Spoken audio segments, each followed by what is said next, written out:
Muy Bueno, bien. estamos grabando la reunión de la Comisión de RC y Sustentabilidad de la Secretaría de Graduados para el canal de YouTube nuevo de la Secretaría de Graduados. Agradecemos al secretario doctor Rubén Arena, por supuesto, el espacio. Este es el cuarto año del 2017 que llevamos adelante esta comisión los primeros martes de cada mes. Y en esta ocasión particular tenemos un invitado especial al cual acabamos de presentar en el marco de la comisión, que es Juan Carlos Villalonga, ex diputado nacional, ex presidente de la Agencia de Protección Ambiental de la Ciudad de Buenos Aires y, por supuesto, una trayectoria destacadísima en el ámbito social vinculado a la ecología y el ambiente, como por ejemplo haber sido director político de Greenpeace Argentina.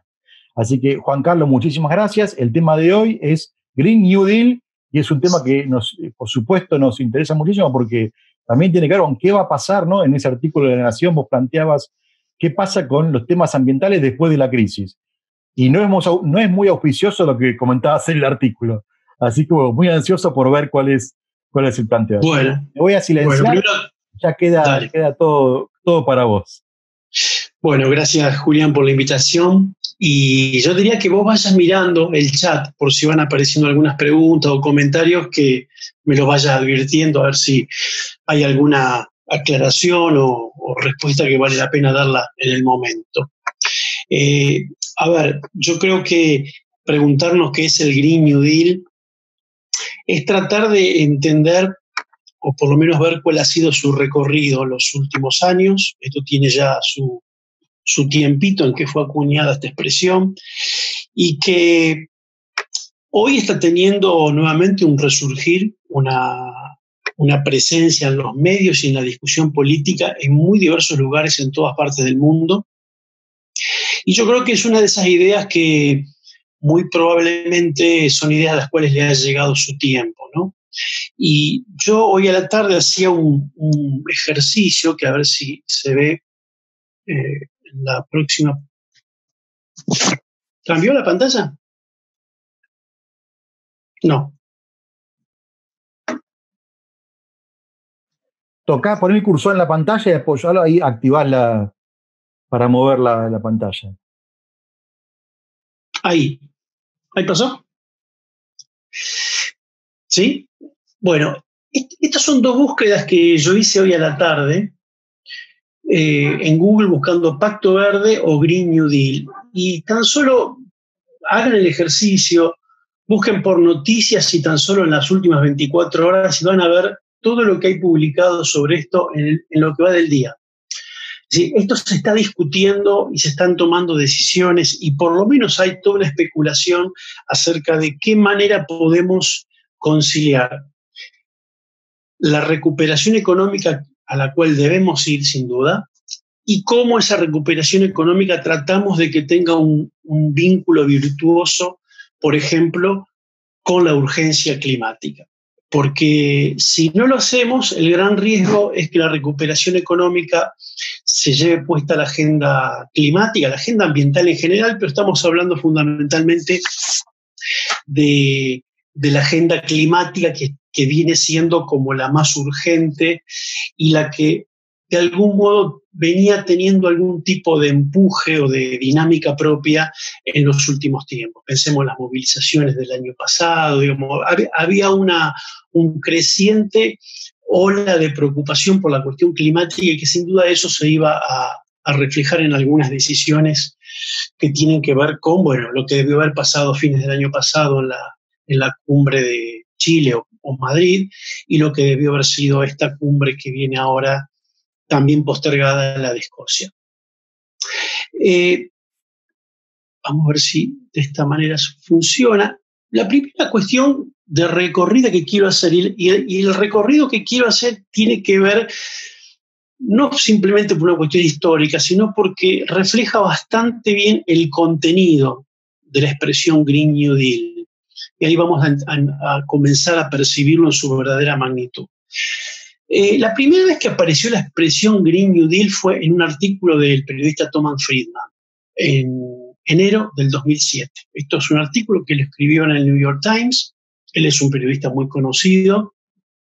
Y allá en enero del 2007 él escribió un artículo sobre cambio climático, a partir de una anécdota de algo raro que empezó a ver en su jardín, pero escribió sobre lo que estaba pasando con el clima y fundamentalmente expresó que debíamos avanzar, no cabía otra manera de pensar que enfrentar el cambio climático con algo así como un Green New Deal.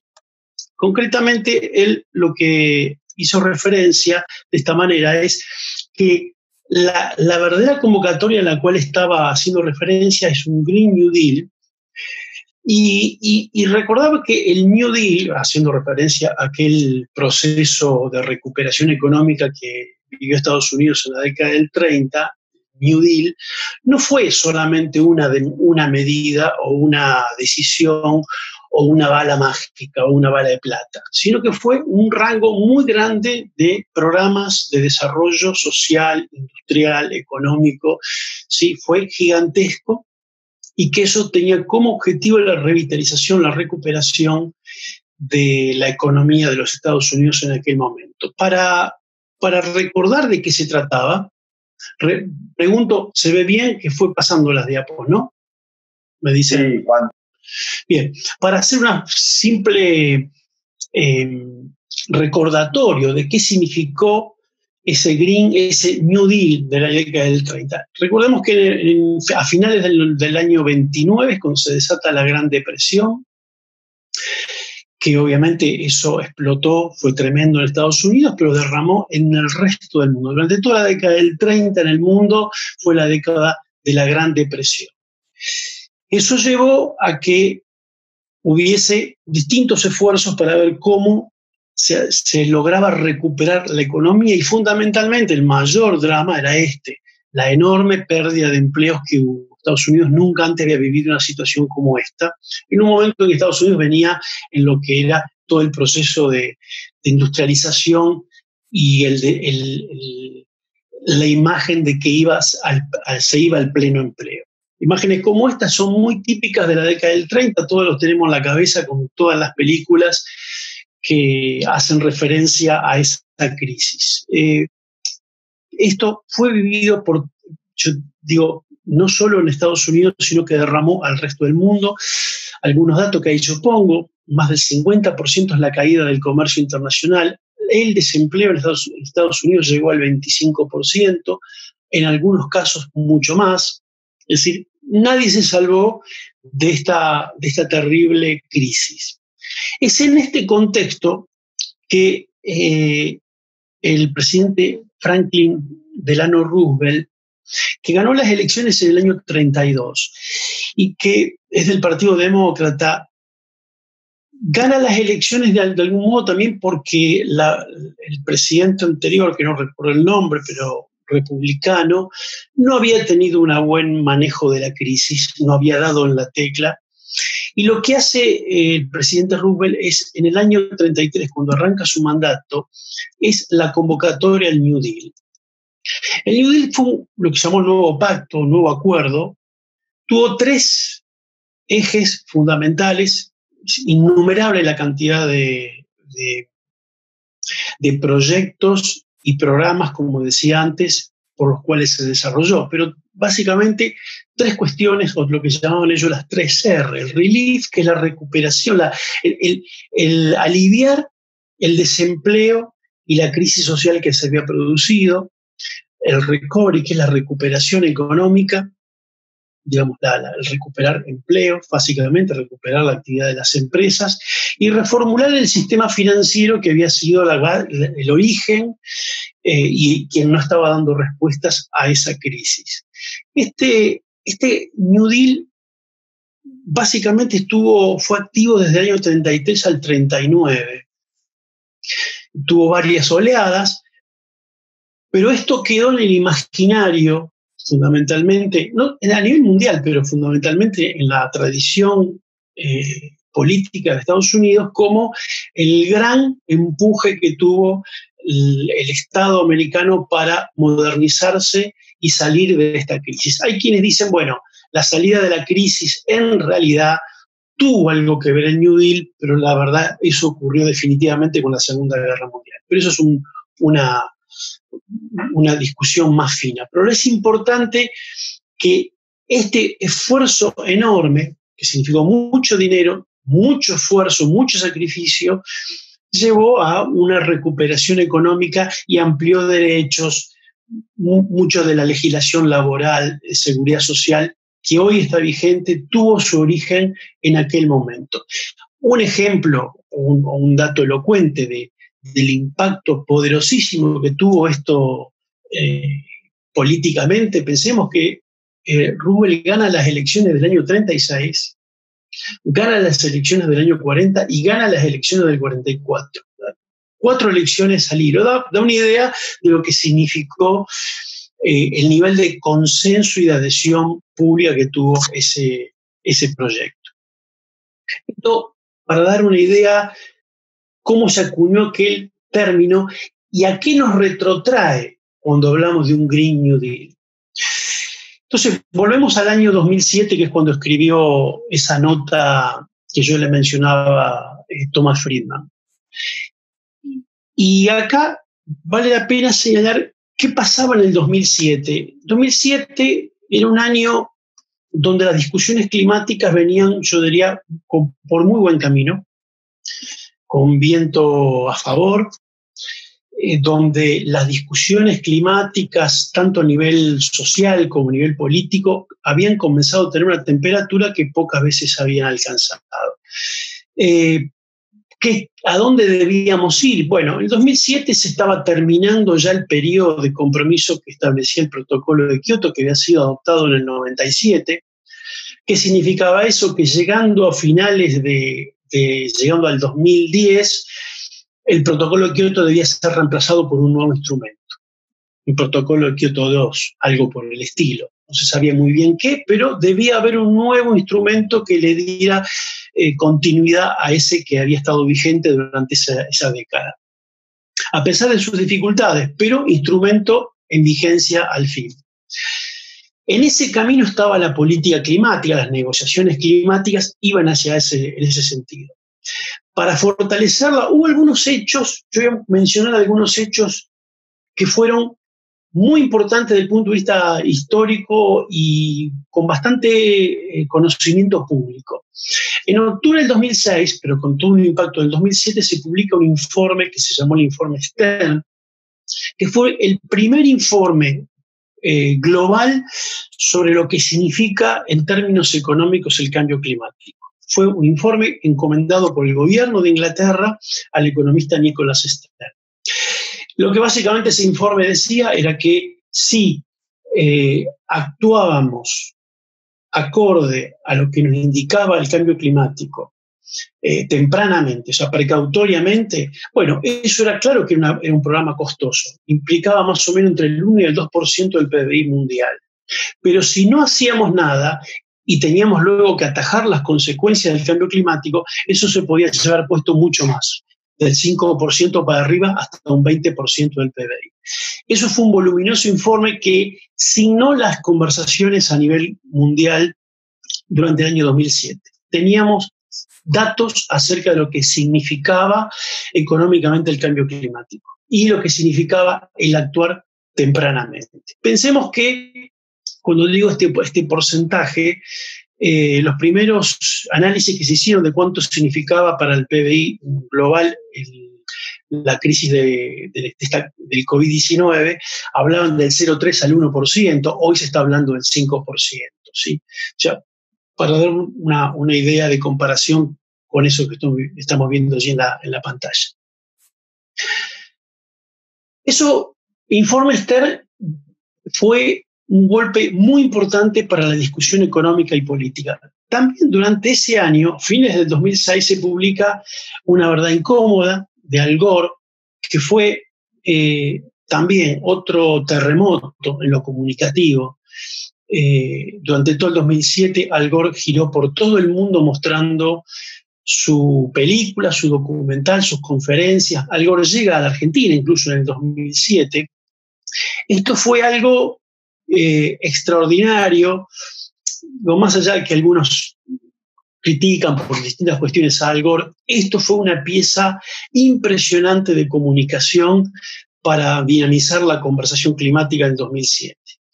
y tenía que ver con que obviamente se estaba empujando fuertemente la agenda a eso que yo les contaba, de las negociaciones que debían culminar hacia el 2009 en el nuevo acuerdo post-Kioto. Esta foto es bastante interesante porque, no sé qué me apareció acá, pero bueno, es cuando él está mostrando la concentración de dióxido de carbono comparado con lo que son las temperaturas en las eras de hielo y de etapas templadas, muestra cómo el registro actual se va de escala en lo que es la elevación de las concentraciones de dióxido de carbono.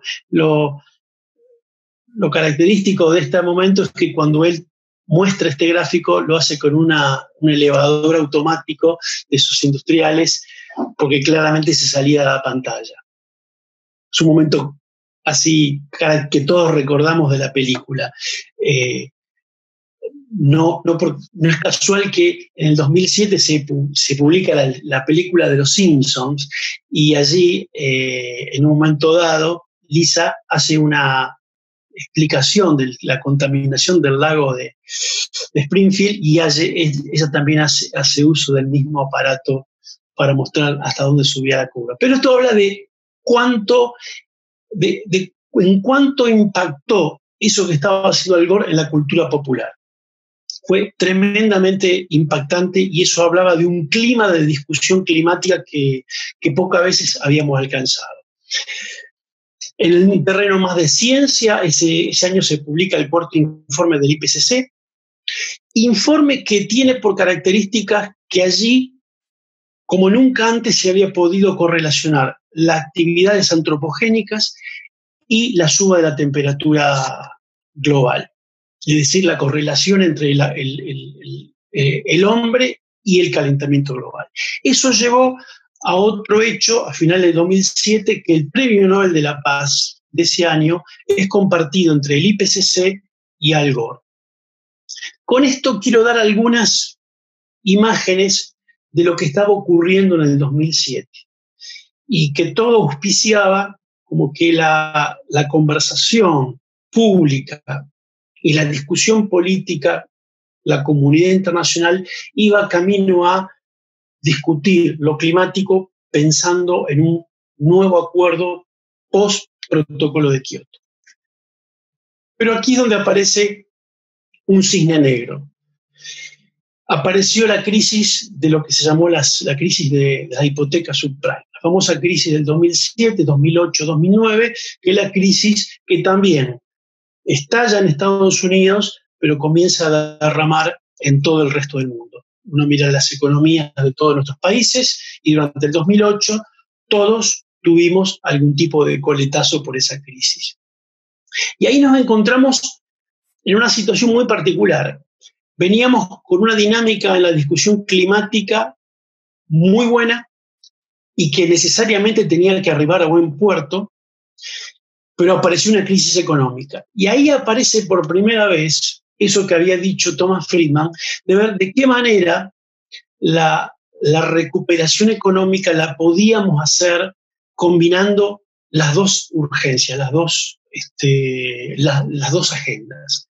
Este gráfico muestra el impacto en el empleo, la evolución del empleo en los últimos años en Estados Unidos. Y fíjense que esta crisis estalla en plena campaña electoral del final del gobierno de Bush y la campaña electoral en la cual gana Obama. Es decir, la campaña electoral en Estados Unidos se desarrolla en plena crisis.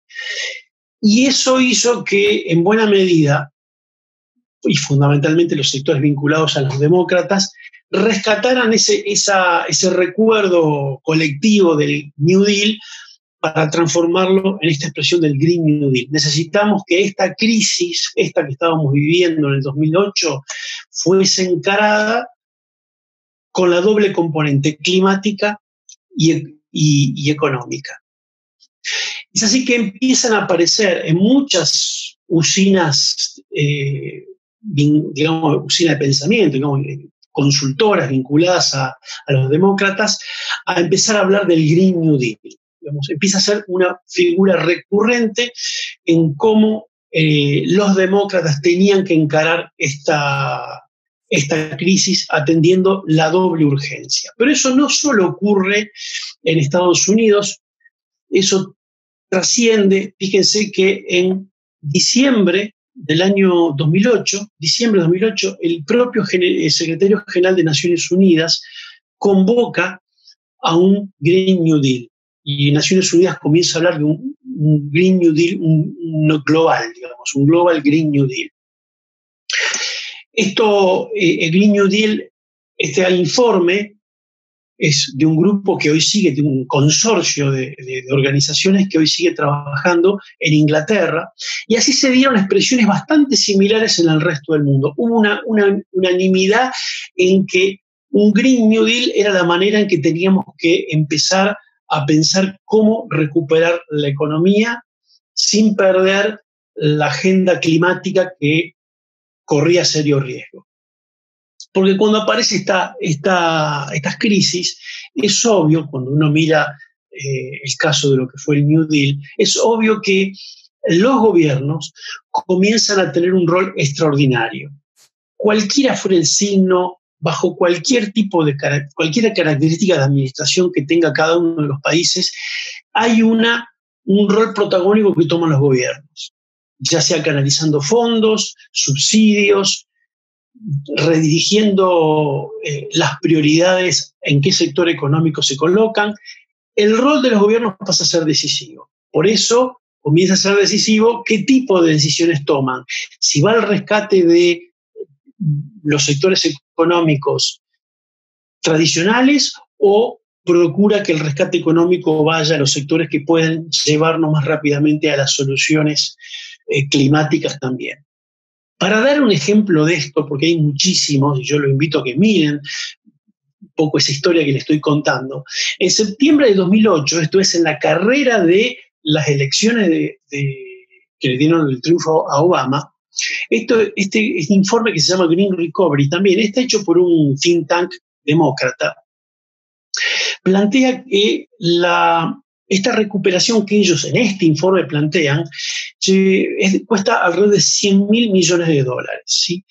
Y es para desarrollarse a lo largo de 2 años en 6 rubros, que tiene que ver con mejoras en los edificios, básicamente en todo lo que tiene que ver con eficiencia energética, expandir todo lo que es transporte ferroviario y transporte de cargas, ir hacia las redes inteligentes y generación distribuida, etcétera, energía eólica, energía solar y nueva generación de biocombustibles.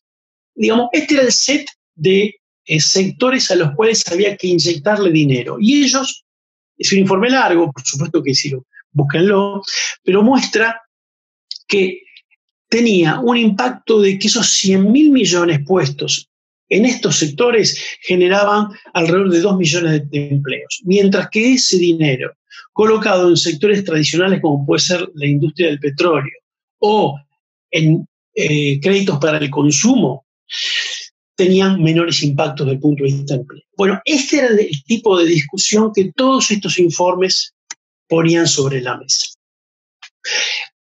Para terminar con esta reseña de lo que pasó en ese momento, Naciones Unidas hizo un esfuerzo importante.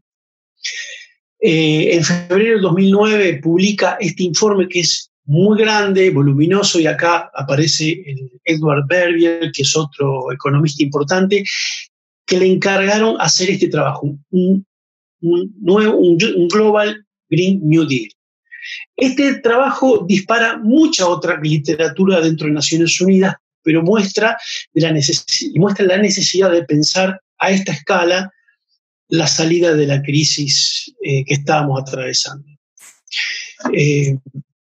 Bueno, hubo varios informes más, hasta diciembre de 2009, digamos, Naciones Unidas estuvo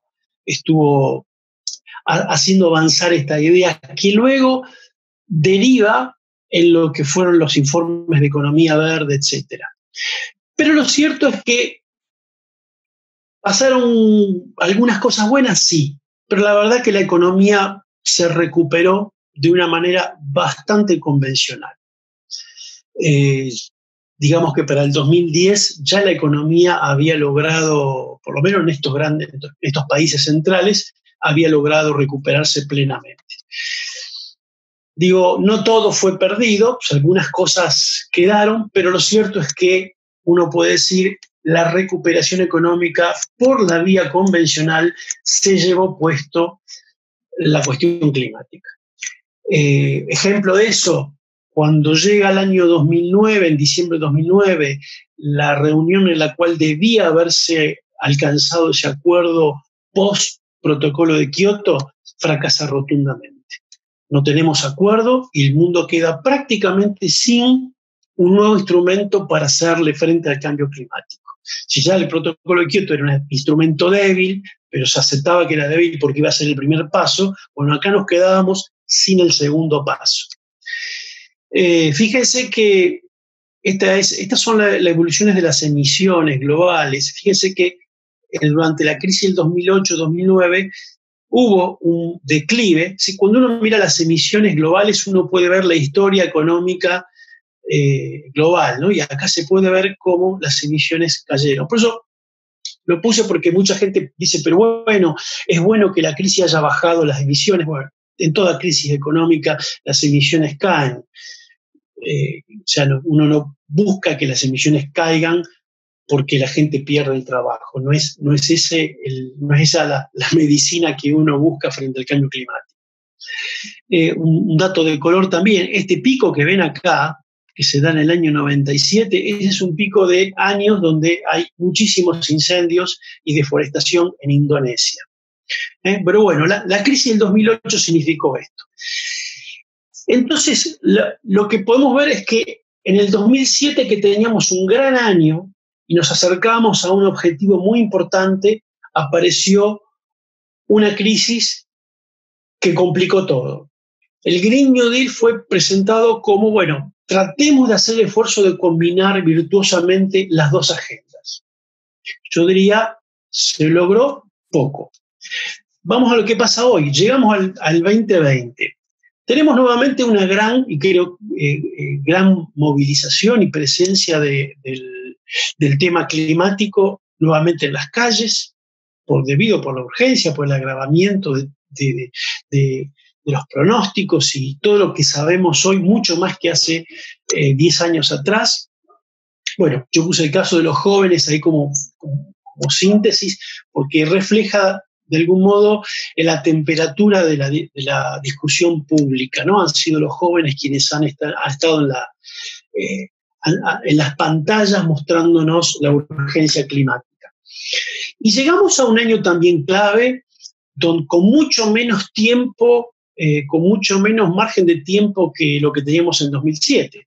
Fíjense que acá el secretario general de Naciones Unidas, Guterres, está diciendo, esto es un tweet del 2018, que si no cambiamos de rumbo para el 2020, corremos el riesgo de perder un punto en el que no podamos evitar un cambio climático fuera de control, con consecuencias desastrosas para las personas y los sistemas naturales que nos dan agua, nos dan comida, etc.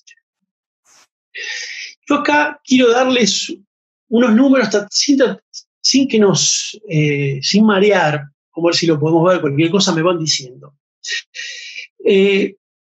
Acá lo que tenemos es los últimos años hasta el año 2030.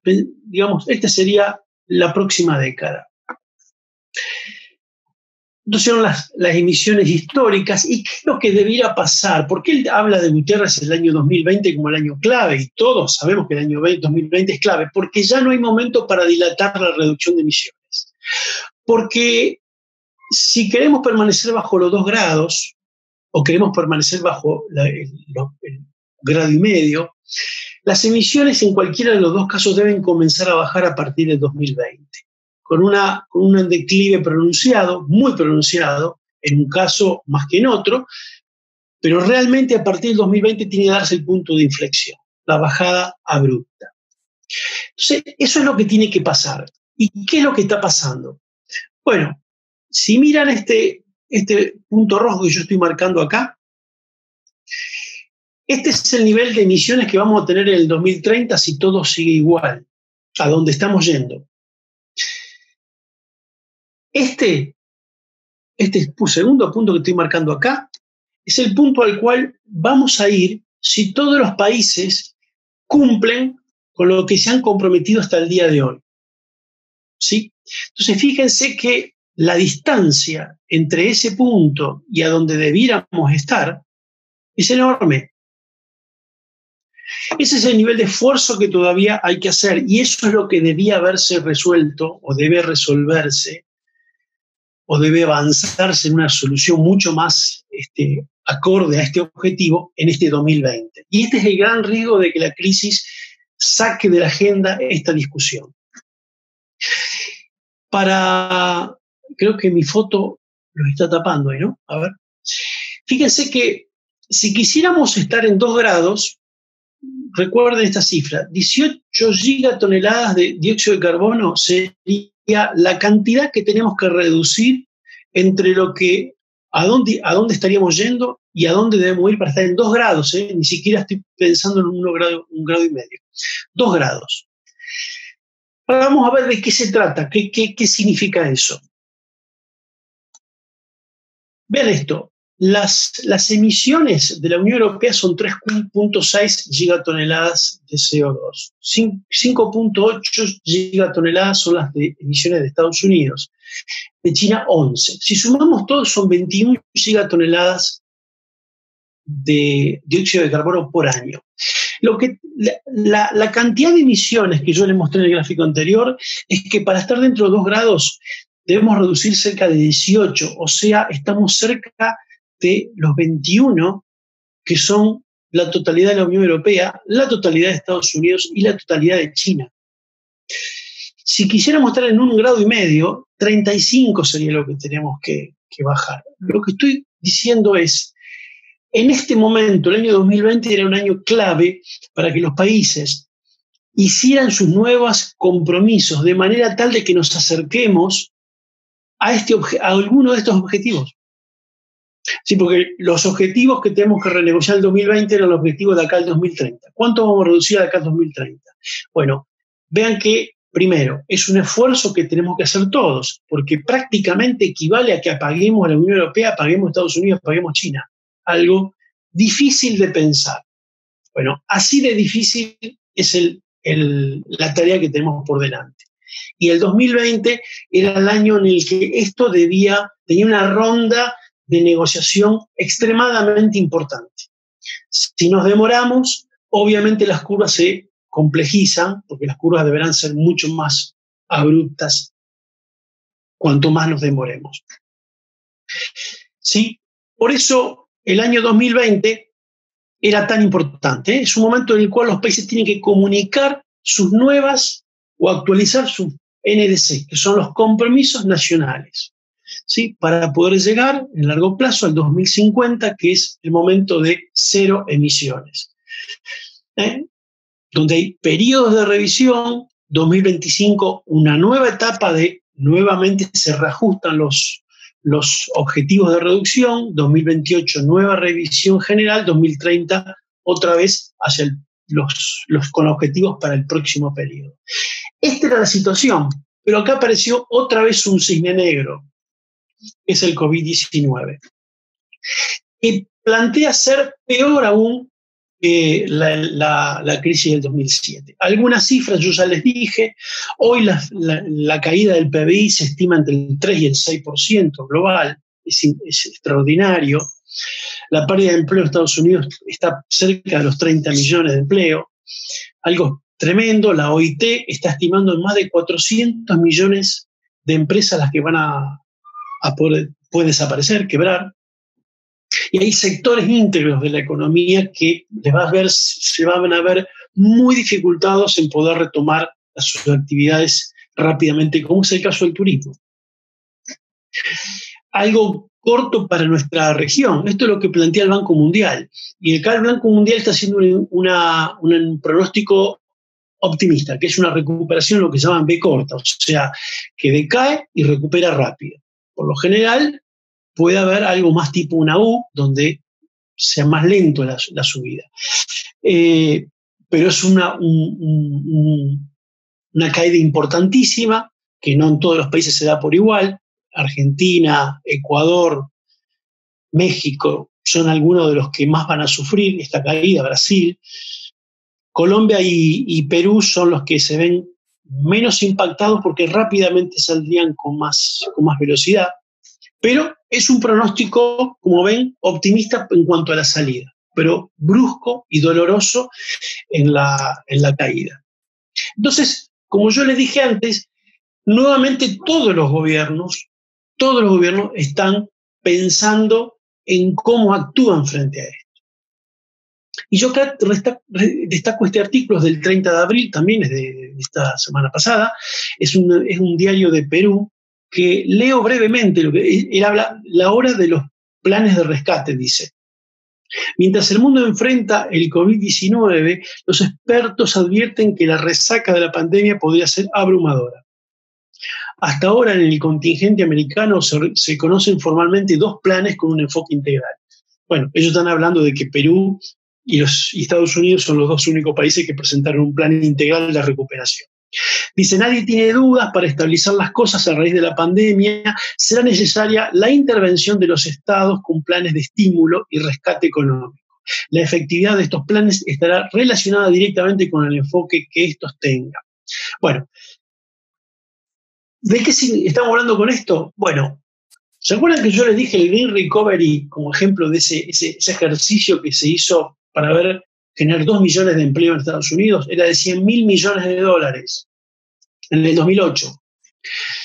El plan de Obama efectivamente fue de $700.000 millones en el 2008. La semana pasada leía que fue de $780.000 millones.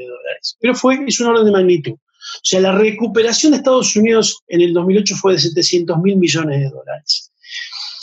El plan que el Congreso le aprobó a Trump es de 2 millones de millones. 2 billones para nosotros, lo que para ellos son 2 trillones. Para dar una idea de magnitud de los valores. Perú, que es uno de los países que mejor está ubicado para esta crisis, pudo poner a disposición y preparar un plan con $26.000 millones. Pero esto es lo que habla de cómo los gobiernos comienzan a tener que poner sobre la mesa plata para comenzar a lubricar nuevamente la economía. Yo acá hago una referencia a algo que me parece importante, que a diferencia de hace 10 años, o de lo que fue un poquito más de 10 años, la crisis del 2008, en aquel momento, lo que para el Green Recovery le podía salir, vuelvo un poquito para atrás, lo que podría haberle salido $100.000 millones para aquellos 6 campos, que eran energía solar, eólica, eficiencia, biocombustibles, transporte, etc., hoy sale mucho más barato. Y tiene que ver con que hoy nos encontramos en un momento en que las inversiones, el mercado, por decirlo de alguna manera genérica, el mercado ya está yendo hacia las tecnologías renovables, en el caso de la energía. Fíjense, esto es un informe que hace la agencia Bloomberg, y lo que está mostrando es hacia dónde va el mercado, no hacia dónde debería ir, sino hacia dónde están yendo las inversiones. Y ellos estiman que en los próximos años esto es el derrotero. Mayormente solar, eólica, cayendo, estabilizándose hidráulica, yendo a la baja nuclear, desapareciendo el petróleo, el gas estable, el carbón decayendo. Esto es lo que la dinámica del mercado está hoy ofreciéndonos. Si nos ubicamos en la época de la crisis del 2008, esto era muy difícil. O sea que cualquier cambio significaba mucha plata. Hoy esta dinámica está lanzada. Hoy esta dinámica ya está pasando. Por lo tanto, lo que los estados tienen que hacer para empujar el mercado en la dirección correcta es poco. Es más inteligencia y estrategia que billetera. Fíjense lo que pasó en los últimos 10 años. Los paneles solares bajaron 85% desde el 2010. La generación eólica cerca del 50%.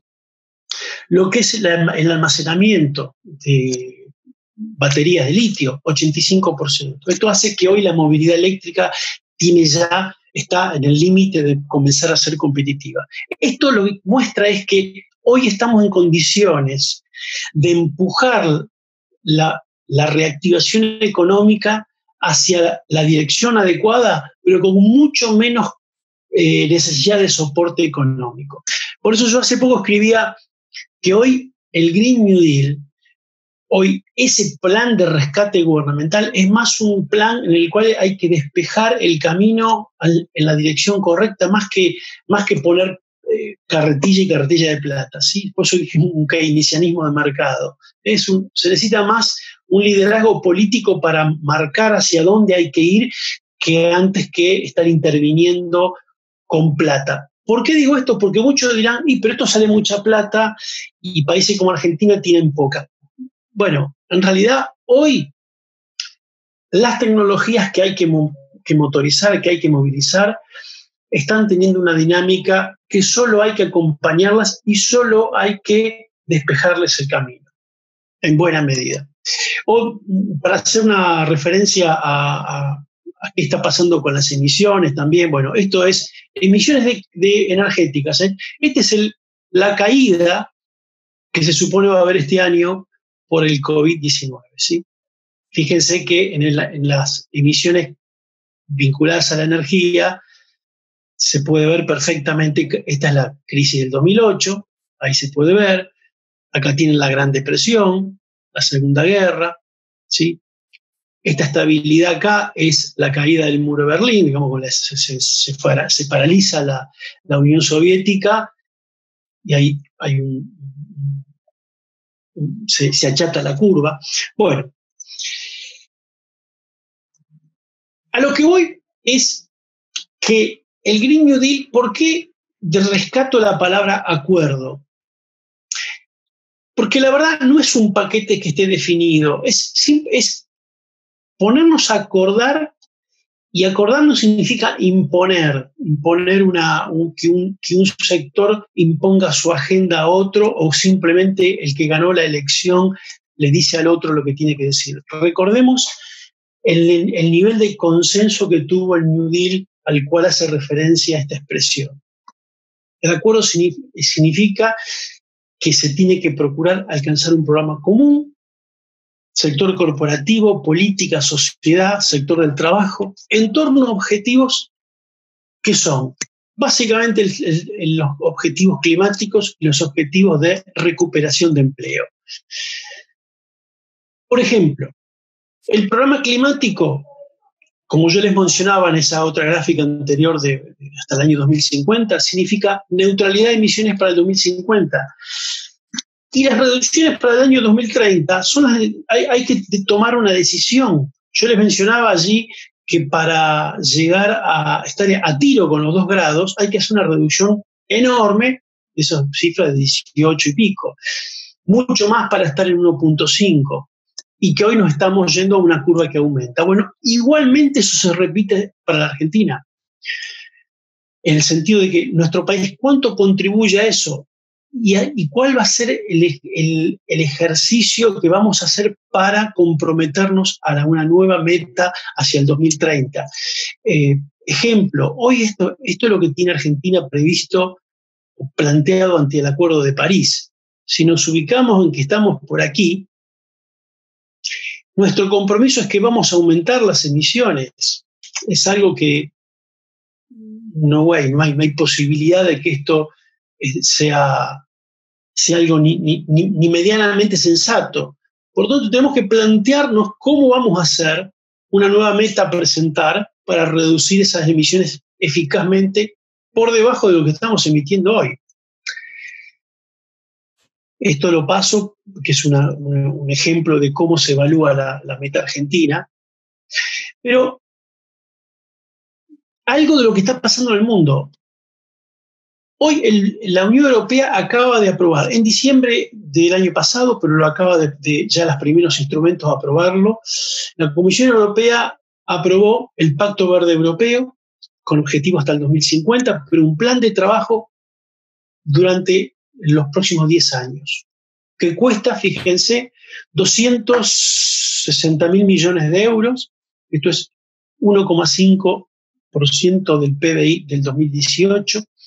Y esto está basado también en algunos sectores, en energía, en edificios, esto básicamente es eficiencia energética, en industria, esto es básicamente economía circular, reciclado, recuperación, etcétera, y en movilidad. Son algunas de las grandes áreas en las cuales se despliega este programa verde de recuperación económica y climática. Entonces, acá vamos a lo nuestro. ¿Cuáles son esas áreas que debe involucrar un Green New Deal?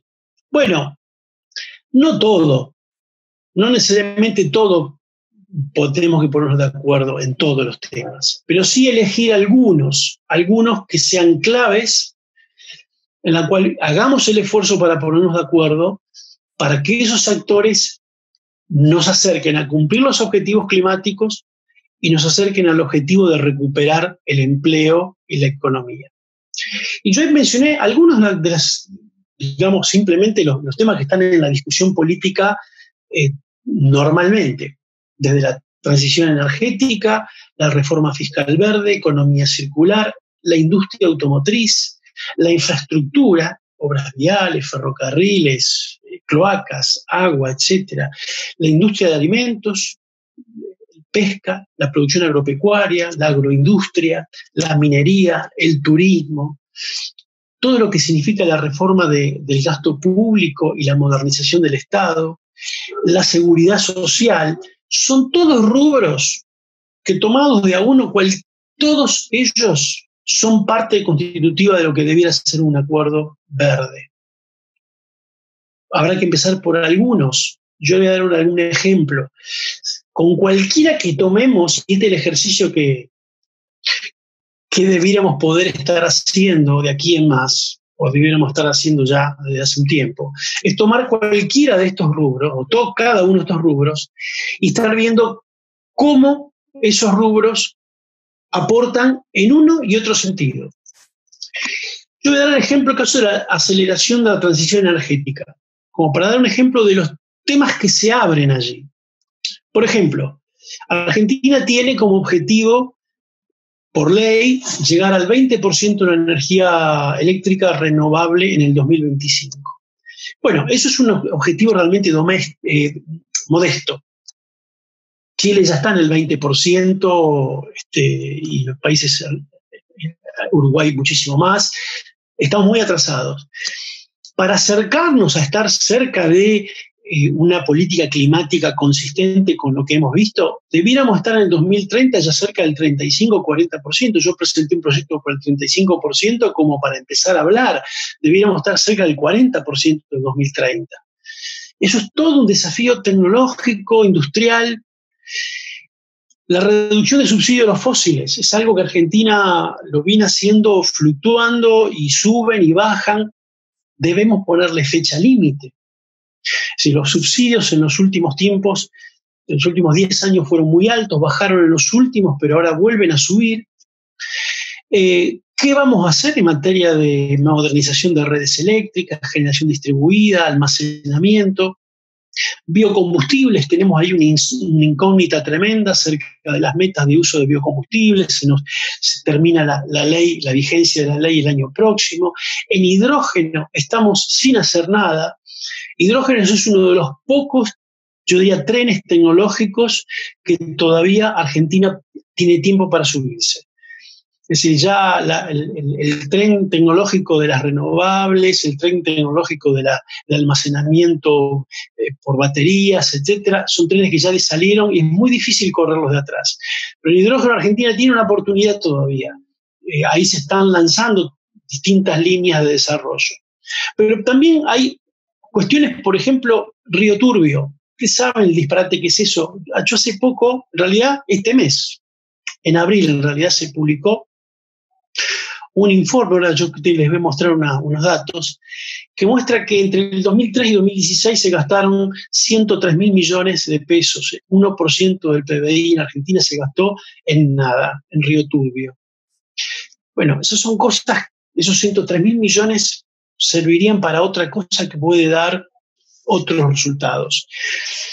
Central nuclear, tenemos una central nuclear ahí pendiente con los chinos que va a salir 10.000 millones de dólares, que si firmamos hoy va a estar activa recién en el 2031-2032. 10.000 millones de dólares. Son decisiones que va a haber que ir tomando.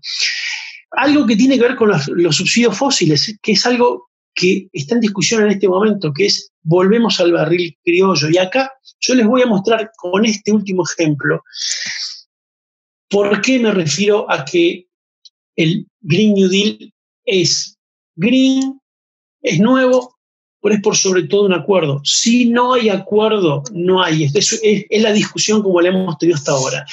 Lo fundamental es el acuerdo. Observen esto. Cuando hablamos del barril criollo es darle al barril de petróleo argentino un precio sostén. ¿Por qué pasa esto? Porque el barril afuera está barato y no podemos sacar petróleo a ese valor, digamos, porque no es competitivo. Entonces, cuando tenemos barril criollo, por ejemplo, lo llegamos a tener cerca de 50, 60 dólares, es aproximadamente 45 dólares el que debiera estar. Si nosotros tenemos el barril criollo de 45 dólares, vamos a tener extracción de petróleo en Chubut, en Neuquén, etc. Pero por no estar pagando un combustible basado en un barril de petróleo que vale 20 dólares afuera o 30 dólares, los consumidores, llámese todas las economías regionales y los consumidores, todos nosotros, le estamos transfiriendo a las economías petroleras, llámese las provincias y las compañías petroleras, una enorme cantidad de recursos. Este informe se publicó este año, en abril 2020, por el doctor Alejandro Einstons, que es de el Instituto General Mosconi. Y hace la siguiente cuenta. Entre el 2015, 2016 y 2017, esta transferencia que yo les muestro acá, esta transferencia fue de 11.500 millones de dólares. Prácticamente el 75% de lo que saldría todas las inversiones para llegar al 20% de renovables al 2025. Bueno, estas son las cosas que hay que empezar a discutir en procura de llegar a un acuerdo. Esto es empezar a discutir, bueno, cómo desactivamos los subsidios de los fósiles, cómo redireccionamos recursos económicos que hoy están, ¿ven? Estos 11.550 millones de dólares los pusimos nosotros y fueron a parar acá. Digo, estas son las discusiones que un acuerdo verde tienen que poner sobre la mesa. Si no, no hay otra. Ahora, ustedes dirán, ¿por qué esto no se hace? Bueno, porque estas economías necesitan la actividad petrolera. Estamos hablando de provincias como Neuquén, como el caso como Chubut, que necesitan tener activos los pozos petroleros. Bueno, acá hay que elegir un punto de compromiso, por eso insisto la palabra acuerdo. ¿Cómo vamos a hacer? ¿Cómo vamos a poner un barril de petróleo durante los próximos 3 años de manera tal de que ustedes puedan tener un fondo contracíclico para después sacar el barril criollo y que pueda la Argentina tener un valor de combustibles que le permita ser competitivo? Digo, piensen que acá, cuando vos ponés plata en economías de extracción, pues estás recargando un costo al campo, al que produce aceitunas en el norte, al que produce arroz en Entre Ríos, etc. ¿Sí? Entonces, lo que quiero mostrar es la variedad de temas y algunos de los ejemplos por los cuales, a través de los cuales el acuerdo, un Green New Deal, debe desarrollarse. Por eso vuelvo a la pregunta original. que es el Green New Deal. La verdad, no es un paquete a comprar ni es un paquete cerrado. Lo que yo digo, va a haber tantos Green New Deal como Green New Deal haya, porque son paquetes a ajustar apropiadamente a cada país y a cada menú que uno elija, pero siempre bajo las condiciones de contorno de un programa por 10 años que atienda a la recuperación económica, esta expresión de no dejar a nadie atrás, atienda a la crisis climática en esa mesa de acuerdo. Yo dejo aquí para empezar a conversar. ¿Se escuchó? Sí, perfecto, Juan Carlos. Bueno, buenísimo. Muchísimas gracias. Y bueno, vamos a abrir la parte de preguntas. Lo mejor. Una sola cosa voy a decir, pues ya quedan todos ustedes, sí, mientras van escribiendo y se rompe el hielo de la primera pregunta, la voy a aprovechar yo y después ya dejo el micrófono a los demás. Vos tocaste el tema tangencialmente recién, en el caso argentino por el barril criollo. Pero ¿cómo es tu mirada con respecto a este derrumbe del precio del barril de petróleo que no tiene solo que ver con la pandemia de COVID, sino también de vuelta con esta puja entre Arabia Saudita y el fracking en Estados Unidos? ¿Cuánto afecta esto a las inversiones en energía renovable a nivel global? ¿Cuánto va a ser el daño que nos va a hacer? No, está bien, es una buena pregunta porque surge bastante. A ver, lo que está pasando es que hay una sobreabundancia de petróleo. Hay una sobreabundancia de petróleo puesto que se colapsó la demanda. Los aviones están en tierra, las empresas están cerradas, bueno, el transporte no funciona. Entonces, no hay nada de demanda, hay sobreabundancia. Lo que se vio respecto de los precios negativos tiene que ver con petróleo que fue extraído y estaba dando vuelta por el mar y llegó a un punto de donde lo ponemos. Y no se pusieron de acuerdo en el cártel de petrolero. Es decir, la OPEP hubiera dicho, bueno, ante esto cerramos la canilla y mantenemos los precios. Rusia dijo, sigo produciendo, no me importa nada, y bajaron los precios. Y allí hay una guerra que lo que procura es que los marginales, puede ser el fracking de Estados Unidos, a ver si se lo daña. Creo que se daña al caso de Vaca Muerta. Pero como yo escuchaba el otro día a un experto petrolero, decía, mira, los árabes pueden producir perfectamente petróleo a $10, $20 lo pueden producir, pero el estándar de vida de ellos es para que estén $80, así que lo van a volver a $80 porque... Entonces yo creo que lo que tenemos es una situación muy particular de coyuntura, de sobreoferta, precios regalados.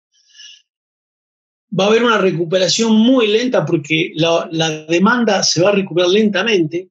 Yo escuchaba al no sé si director o qué, del aeropuerto Schiphol de Ámsterdam y decía que la actividad va a retomar a los niveles anteriores recién en el 2023.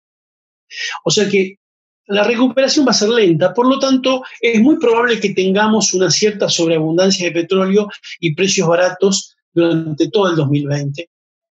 Hasta ahí me atrevo a decir. ¿Qué quiere decir barato? $20, $30 o cosas por el estilo. Por eso en la Argentina se refleja, bueno, yo con $20, $30 en Argentina no produzco petróleo. Ni en Comodoro Rivadavia, ni en Neuquén puedo producir a ese valor. Yo produzco a 40 o 45. Entonces, ese diferencial, ¿quién lo pone? Nosotros pagando un combustible caro. Esa ha sido la fórmula que se adoptó en 2011 y que hay que discutir si lo vamos a adoptar o no. Pero ese es lo que va a venir con el petróleo. ¿Qué pasa esto con las renovables? A ver, de mediano y largo plazo, conviene que el petróleo esté caro, porque si vos tenés que introducir nuevas tecnologías que reemplazan algo que está caro, es más fácil.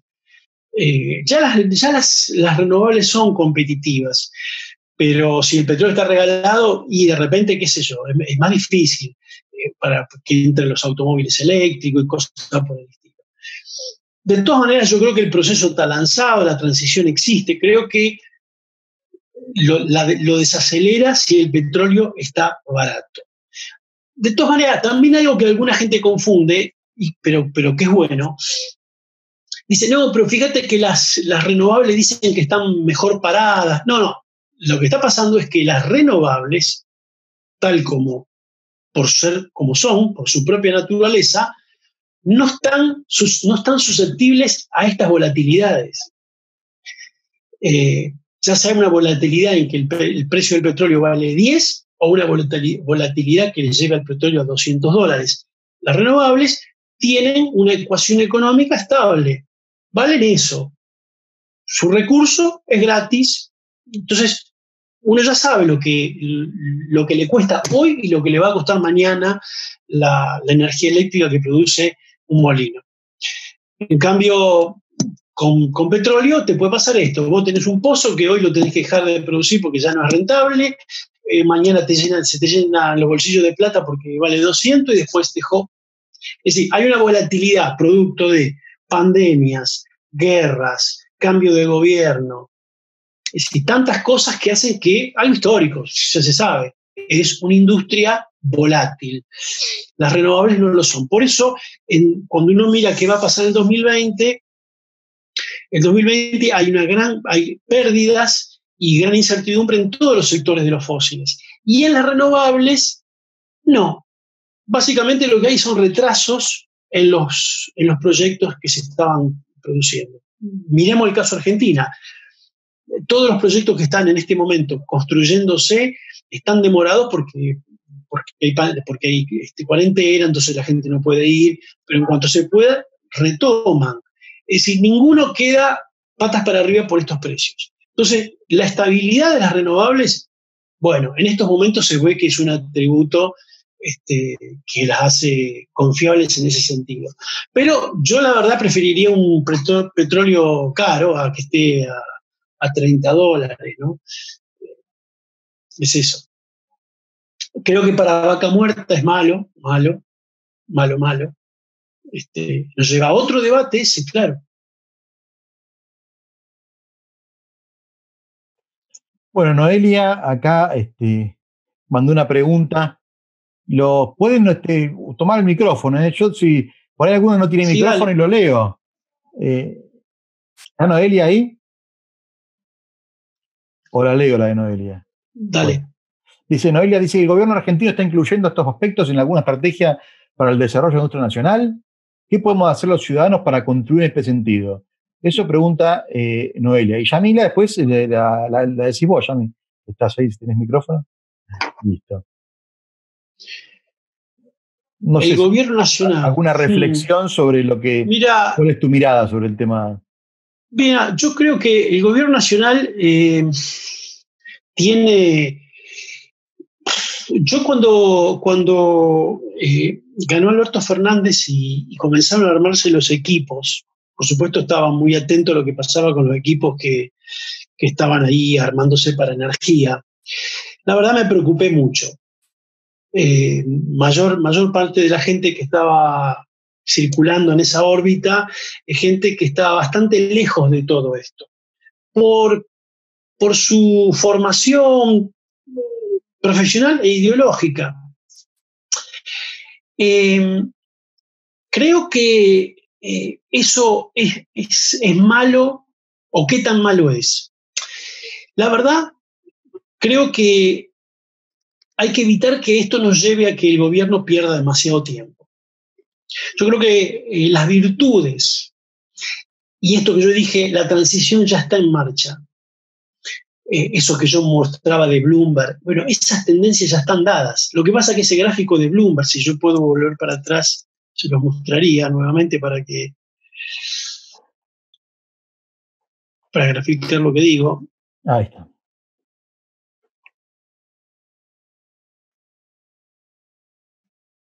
Esto que muestro acá es una dinámica que es buena, pero no alcanza. O sea, fíjense que al 2050, cuando deberíamos tener emisiones casi cero, tenemos todavía una componente importante fósil del 31%. O sea, este esfuerzo hay que hacerlo conduciendo al mercado. Yo creo que las renovables en Argentina se van a terminar imponiendo. El problema es que si el gobierno no lo ve rápido y nos puede generar una demora costosa. Mirá, tuve una conversación ayer, con una empresa de eólica que está terminando 3 parques eólicos en Argentina. Está ahora demorada por esto de la cuarentena, pero lo va a terminar. En 3, 4 meses ya están listos. Y no hay más. Entonces, eso desactiva consultoras, equipos técnicos, fabricantes, todo lo que vamos a llamar el autopartismo alrededor de esa industria, va decayendo. Que decaiga todo eso, las metalúrgicas que hace Torres, etcétera. Todo eso y esa capacidad incluso de técnicos capacitados lo perdés. Si vos dentro de 3 años querés retomarlo, tenés que empezar de cero. Por eso yo creo que procuro que el gobierno no pierda tiempo o no le haga perder tiempo a las renovables. Y yo creo que se van a dar cuenta. De hecho, yo creo que ya varios se han dado cuenta. Que entraron medio así como, bueno, las renovables ya fueron. No. Yo creo que ahora hay una mirada un poco más realista de esto. Y yo no dudaba de esto. Tampoco estoy pensando que es gente tonta, ¿no? Estoy diciendo gente que ideológicamente tenía otra mirada. Llegó y primero que lo que querían hacer no era tan fácil de hacer. Es decir, no hay tanta plata para irse al petróleo, al nuclear, no había. Y que de repente lo que tienen constante y sonante, de manera tangible, son las renovables realizándose. Entonces, yo creo que la dura realidad, o la realidad de las renovables puede que los convenza, pero mi temor es que nos lleve a perder tiempo. Es decir, yo trato de que no se pierdan de vista lo que está ocurriendo. Me parece que Argentina, es decir, yo tengo una mirada crítica de este gobierno, pero insisto, no va a perder Argentina 10 años sin renovables. Yo aspiro a que en 6 meses ya se den cuenta que el área más importante del área de energía es renovables, aunque ahora en el organigrama la hayan puesto última. Bueno, Yamila, y después estaba Javier, que levantó la mano. Primero Yamila. Buenas noches. Juan Carlos, mi pregunta era si existe alguna fuente confiable de un factor de reconversión, por ejemplo, de lo que es energía eléctrica en Argentina, ¿no? O sea, considerando la matriz energética argentina, de lo que es energía eléctrica a CO2 y de lo que es kilómetros, o sea, de lo que sería logística en cuanto a CO2. Te consulto pues esto, básicamente por esto de que a veces las empresas, las organizaciones, incluso las comunidades o uno mismo como consumidor puede tener determinada iniciativa, pero en definitiva no lo ve tangible si no tiene esa cuantificación. Y hoy, por lo menos a mí lo que me pasa en lo profesional es que me cuesta en Argentina encontrar un factor de conversión actualizado. Creo que el más actualizado, no recuerdo si es 2013 o 2013 o 2008, no recuerdo. Y bueno, nada, quería consultar eso porque me parece que poner en valor eso que sí se hace contagia, o sea, cuenta y contagia a mejores prácticas. Te pregunto porque hay algo que me perdí. ¿Por qué mencionás lo del kilómetro? Justamente por todo el impacto que tiene que ver, por ejemplo, yo trabajo en un retail y el 90% o 97% de la logística es por tierra en Argentina. Está bien. Entonces, bueno, necesitamos medir justamente ese impacto y decir, bueno, a ver, ¿cuál es la mejora si yo hago una eficiencia en kilómetros y en metodología de logística? ¿Cómo eso me repercute en CO2? Bien, sí, creo que en el área de transporte que estamos hablando, ¿no? En el área de transporte es lo que se considera una de las áreas, y el transporte, como dijiste, logística, el transporte de carga, ¿no es cierto? Uh-huh. El transporte de cargas, así como la aviación, así como la navegación, son los sectores duros, entre comillas duros. ¿Por qué? Porque se consideran que son los más difíciles en esta transformación, en esta matriz que estamos viendo en pantalla. Ujú.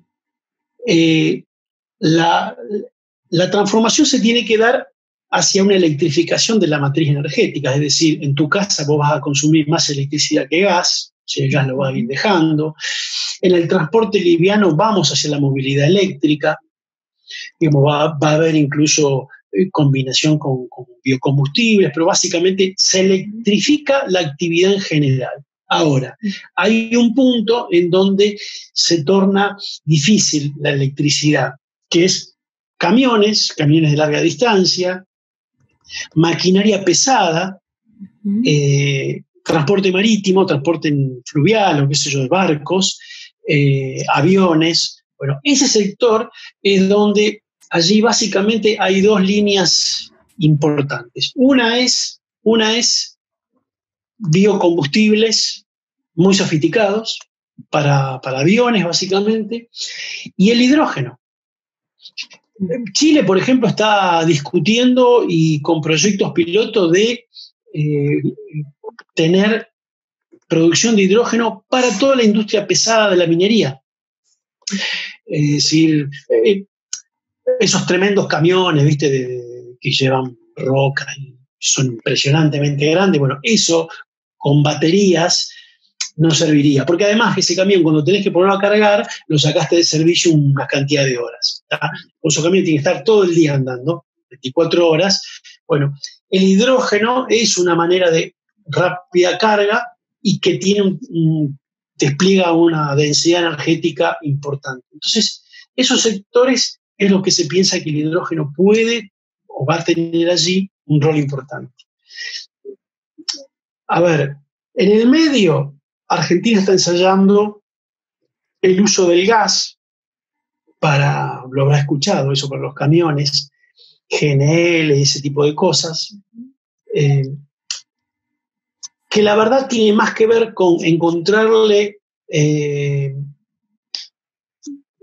serían? Clientes a vaca muerta, que encontrarle una solución climática. O sea, climáticamente tiene muy poco diferencial. Más que nada, hay toda una vocación para encontrar muchas aplicaciones del gas para justificar vaca muerta. Pero yo te diría que hoy Argentina, en términos de transporte, lo que tiene que hacer es, como yo puse, biocombustibles para hacer un corte con gasoil, etcétera, y ahí vos estás bajando 30, 40% lo que podés bajar de emisiones. Y tenemos que ir, no tengo dudas que vamos al hidrógeno para eso. Insisto, estamos hablando de la última milla, no estamos hablando del auto que anda por la ciudad, que ese es el auto eléctrico o el bus eléctrico. ¿Sí? ¿Me enfoqué bien en lo que estoy hablando o me fui para otro lado? No, sí. Yo apuntaba Son camiones. Más a la medición al factor de conversión, o sea, decir, bueno, tantos kilómetros me generaron tanto CO2, tantos kilowatts, tanto CO2, y por ende el ahorro de kilowatts en este mismo periodo, yo me estoy ahorrando este CO2 por una medición de eficiencia energética por un lado y logística por el otro. Sí, de todas maneras, digamos, la huella de carbono o cosas por el estilo son parámetros que a veces es difícil hacerlo que refleje realmente la huella de carbono completa, ¿viste? Es medio difícil. Por ahí, hablemoslo luego un poquito más en profundidad, porque entiendo a dónde quieres ir. Si yo en general se puede sacar la cuenta de combustibles versus combustibles desde ya. Pero lo que pasa es que no tenés alternativa hoy día. No tenés alternativa. Cuando te hagan la conversión de un camión de entre diésel y GNL, te van a decir que sale mejor. La verdad no sale mucho mejor. No sale mucho mejor. Y obligaste a un salto tecnológico para ganar poco. Más vale pensar en salto tecnológico que te lleve a cero emisiones. Pero bueno, si querés escribimos y seguimos con eso, pues. Gracias. Interesante.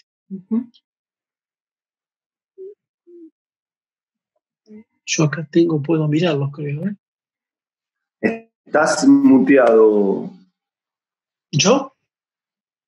No. Yo estaba hablando, sí, gracias. Sí, Javier había pedido la palabra a vos y después te preguntabas, pero pasamos a Javier que había levantado la mano. Dale, muchas gracias. ¿Cómo estás, Juan? Bueno, primero agradecerte por este tiempo. Yo te voy a cambiar un poco de tema. Me quedé reflexionando. No, comparado con la pregunta anterior. Me quedé reflexionando un poco sobre esta idea de acuerdo, ¿no? De nuevo acuerdo. Y, a ver, te voy a plantear un escenario a ver qué pensás. La baja del precio del petróleo probablemente, que ya hay algunos informes, haga fundir gran parte o una parte importante de las empresas, de quizás medianas, chicas, hay que ver. Lo que va a hacer es que el petróleo quede en manos de menos empresas, quizás en un mediano plazo aumente el valor, lo cual quizás vuelva a ser rentable la explotación de Vaca Muerta. Sí. Y en este acuerdo que debemos plantear, también por otro lado tenemos un escenario, digo, este Green New Deal, como vos dijiste, es necesario que haya un Green New Deal en cada país. Y nosotros con Vaca Muerta tenemos la posibilidad de vender gas y vemos que el uso de energía en el mundo, casi el 80% es de carbón o de diésel. Por lo tanto, una pequeña transición previa a los renovables podría ser el uso de gas en muchos países que hoy únicamente tienen carbón. Entonces, el uso de Vaca Muerta podría financiar quizás en un mediano plazo o corto plazo la transición hacia las renovables de Argentina. Obviamente esto requiere una demanda por nosotros como ciudadanía de ir en este sentido. No sé si ese escenario dentro de todos los posibles que pueda haber lo imaginás. Sí, está bien la pregunta y es una pregunta clave. Yo creo que con Vaca Muerta tenemos varias consideraciones que hacer. La primera es difícil, estoy buscando una acá, es difícil una respuesta de tipo Vaca Muerta sí, Vaca Muerta no. Yo la verdad que no le veo sentido a ese tipo de dicotomías. ¿Pero por qué? Primero que nada hay que hablar del gas. Después vemos que Vaca Muerta, el gas sale de algún lado. Si no es Vaca Muerta será offshore, digamos. La verdad, yo prefiero Vaca Muerta antes que se vayan a perforar al mar con todo. Es decir, o sale Vaca Muerta, o sale de offshore, o sale de Nigeria, o sale de Bolivia, o sale de algún lado sale. ¿Qué representa el gas para la Argentina? Yo quiero poner esta diapo para mostrar, porque esto lleva a que todos pensemos más con números. Esto es, bueno, acá tengo junio del 2019, pero es más o menos lo que pasa ahora. Fíjense, a grandes rasgos, en la porción roja, esto es cómo se distribuye la producción eléctrica en Argentina, la producción eléctrica nada más. Las renovables están hoy alrededor del 8%, no el 5%. Nuclear está alrededor del 7%. Hidráulica es ahí alrededor del 27%. Y el gas, que eso es fósil, eso es todo gas, eso es el 62%. Bueno, si lo llevamos, bueno, esto es las porciones. Yo les dije, por ley, y no creo que podamos hacer mucho más, en el 2025 Argentina tiene que tener 20% de energías renovables. Y no creo que se pueda hacer mucho más rápido. Si es así, perfecto. La porción roja de ese dibujo, en vez de decir 5,4, como dice allí, va a decir 20. Si esa porción roja dice 20%, allá en el 2025, nuclear va a decir 5%, porque va a haber crecido la torta, nuclear va a seguir siendo lo mismo, será el 5%. Hidráulica, que decía no va a haber crecido mucho en 5 años, no va a haber grandes centrales. Vamos a suponer que se mantienen en el 27%. Bueno, yo hago la cuenta: 27 más 7 más 5, digo, más 20. Estamos hablando de 53%. O sea que el gas va a ocupar el 57%. O sea que habrá pasado del 62 al 57%. ¿Sí?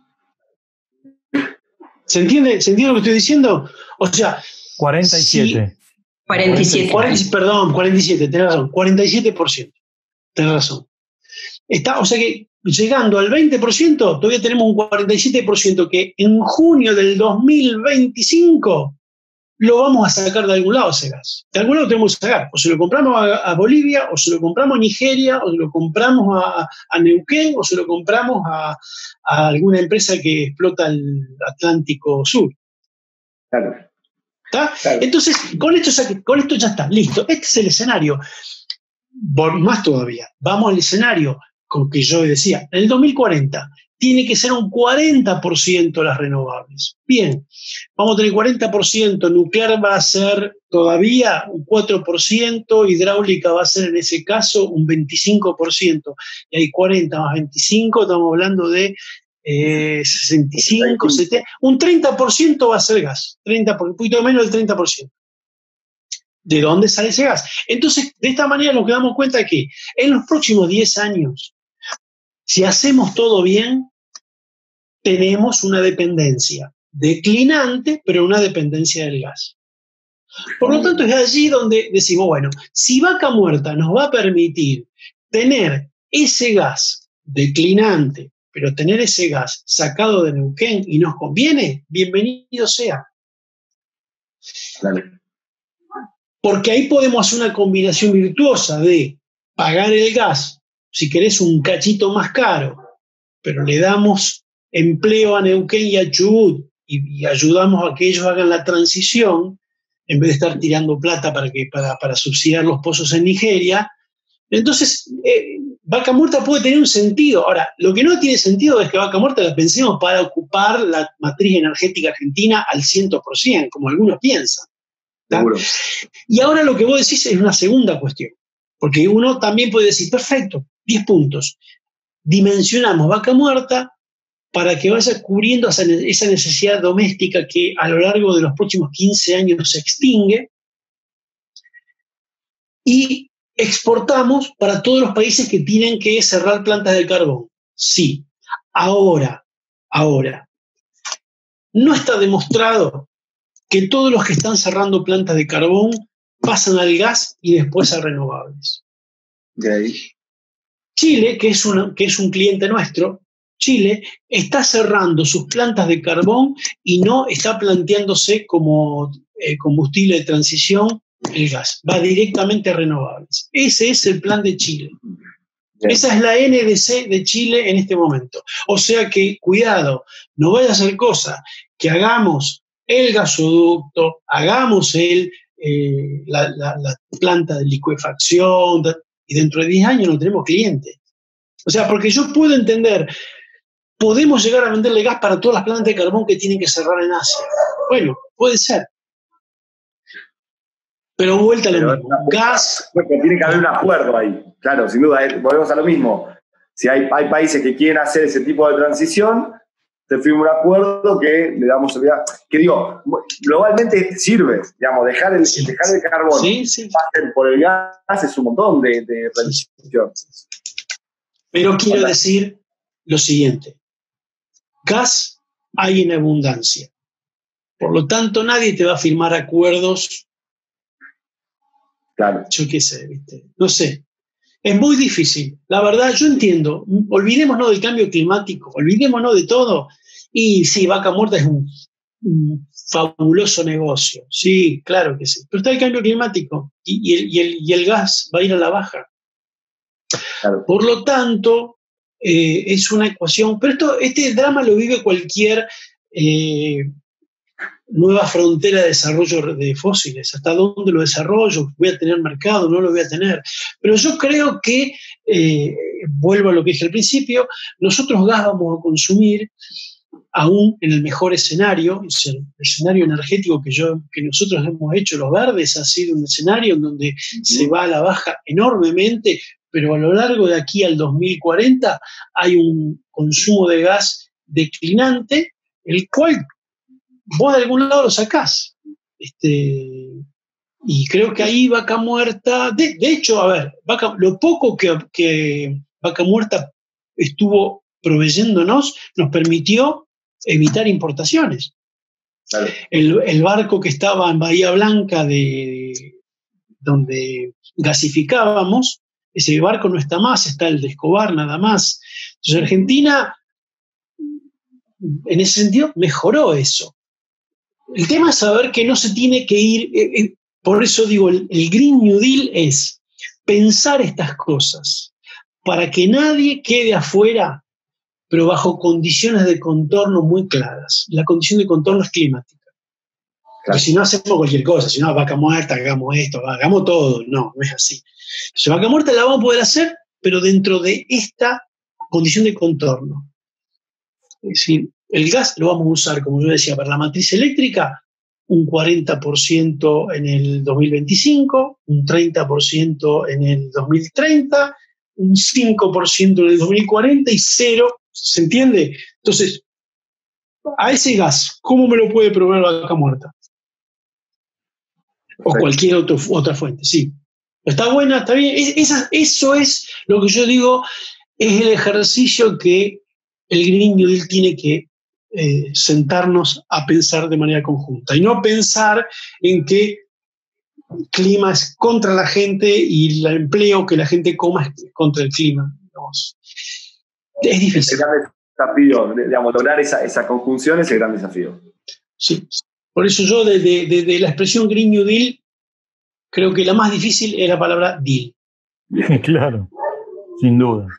Gracias, Juan. Hay una pregunta cortita, pero que por ahí podemos, digo que es muy puntual, pero podemos llevarla a una reflexión general, que es el tema de la energía nuclear, ¿no? Noelia pregunta por la central nuclear china, y bueno, sale el tema de la energía nuclear porque siempre está en el imaginario que no genera gases de efecto invernadero, pero genera toda una cantidad de riesgos que también son conocidos. Entonces, más allá de la opinión, Cali, que vos tengas sobre el tema de la central nuclear china, ¿cómo está la energía nuclear en el mundo?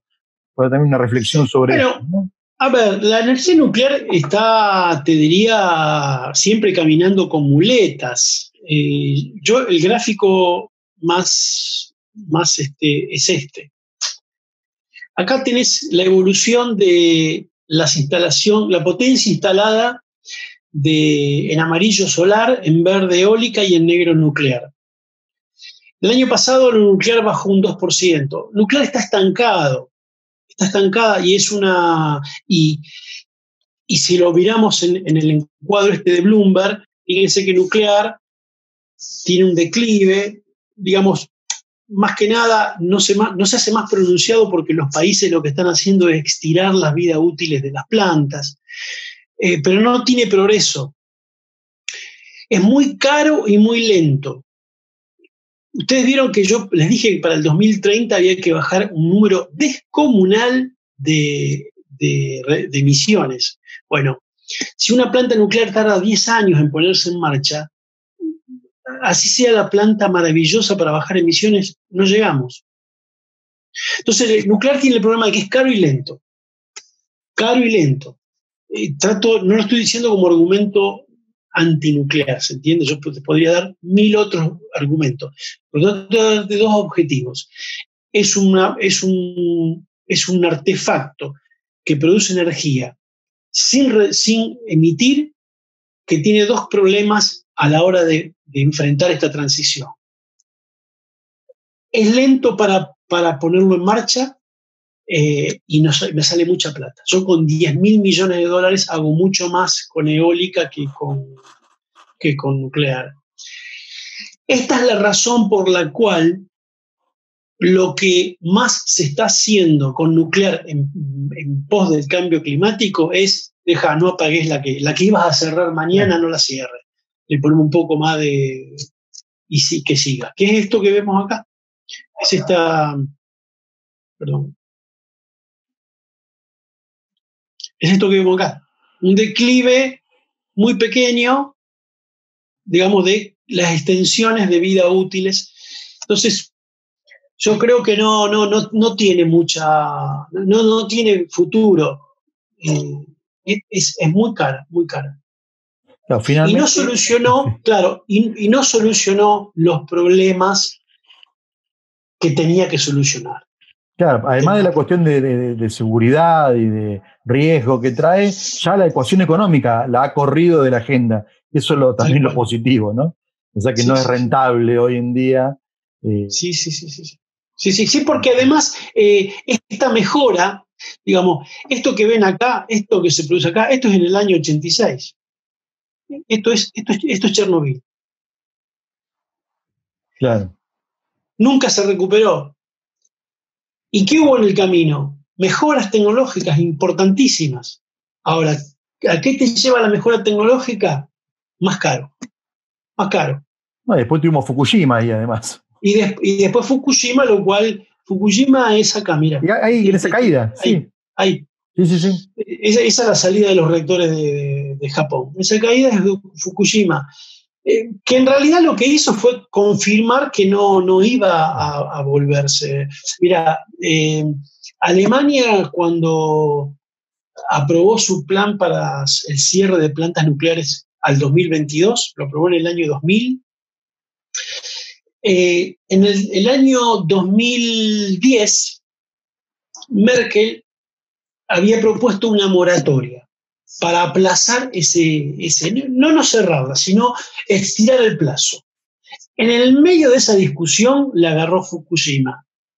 Cerró la carpeta a Merkel y dijo, no, 2022 y de acá no se mueve nadie. Y ahí, digamos, bueno, está cumpliendo a rajatabla ese programa. Una idea, digo, frente a esta cuestión del Green New Deal, la cantidad de empleos que puede aportar una generación la generación de parques, tanto distribuidos como en parques eólicos o fotovoltaicos, que se distribuyen por el territorio, son más seguros, porque digo, no es que tenés una central o 3 centrales en un país, o tenés una gran dispersión de parques, genera mucho más empleo de manera intensiva y de manera federal que centralizar energía en una planta nuclear. Digo, Sí, es interesante ver que quizás en un mercado mucho más grande, maduro, como es el caso de Estados Unidos, hoy de todo el sector eléctrico, la fuente que genera más empleo es la energía solar, mucho más que el carbón, hipertradicional, mucho más que la nuclear, y esto tiene que ver con básicamente la generación distribuida, que genera muchísimo empleo, pymes y instaladores, ese tipo de pequeñas empresas. O sea que hoy el empleo en Estados Unidos, está fijándome el gráfico, pero no lo tengo. Creo que eso da una idea de la buena salud que está teniendo las renovables en materia, como vos decís, no solo de despliegue, sino que además de empleo. Y esto de despliegue también vale la pena hacer volver sobre este gráfico, disculpen, pero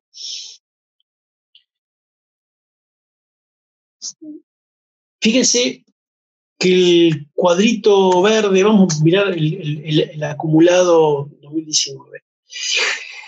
Nuclear en la Argentina aporta el 5% de la electricidad. Nuclear recibe todo subsidio, todos fondos estatales. Trato de ser lo más objetivo posible. Desde el año 51, más o menos, 1951 creo que se crea la Comisión Nacional de Energía Atómica, y desde ese momento para acá fue un sector privilegiado para todos los gobiernos, con enorme cantidad de plata, continuidad tecnológica y continuidad de recursos humanos como ningún otro. Mientras se arrasaba con sectores enteros de la economía en los distintos procesos históricos que tuvimos, CONEA se mantenía como aislado.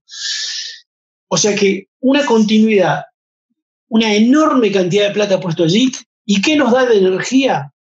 5%. 3 años, vamos a suponer 4 años, en el cual el Estado Nacional lo que hizo fue poner condiciones para que las inversiones se pudieran hacer y hubiera más o menos confianza de que se iban a cobrar la electricidad como corresponde.